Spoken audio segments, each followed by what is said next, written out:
نیوز پری چینل لیدونکو السلام علیکم. ستړي مشئ په موکړې تازه لاندو مهمو خبرونو ته.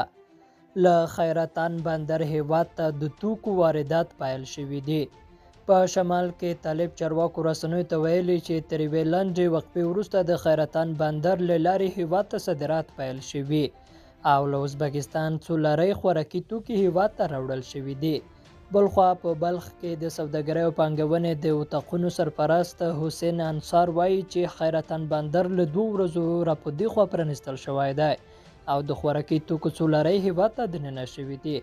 نوموړي ویلي چې دا ابتدایي واردات دي او تر دې دمه لا ډېر قلمه مواد شته چې باید هیواد ته وارد شي. هغه همداراز وایي چې په راتلونکو ورځو کې به د اورګاډي له لارې هم د وارداتو لړۍ پیل شي. بلور ته ملا هیبت الله خوندزاده کندهار کې یوه لویه غونډه جوړوي.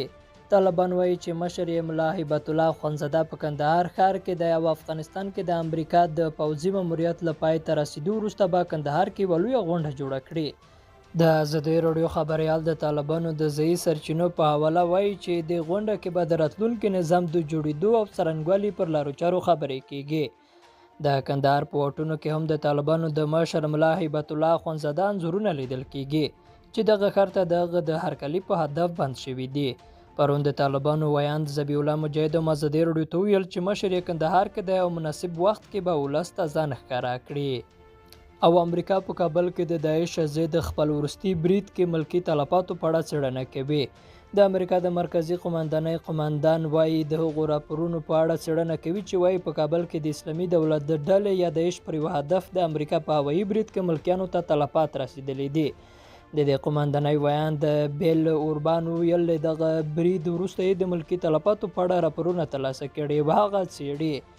د اوربان په وینا په دغه برید سره په کابل هوایي ډګر د داعش د بلې حملې مخه ونیول شوه. دغه قماندانۍ ویلي چې د امریکا د پیلوټ الوتکې په برید کې د داعش پر چاودیدونکو موادو بار یو موټر له منځه وړل شوی دی. لیدونکو له ملتیا مننه، ښې چارې.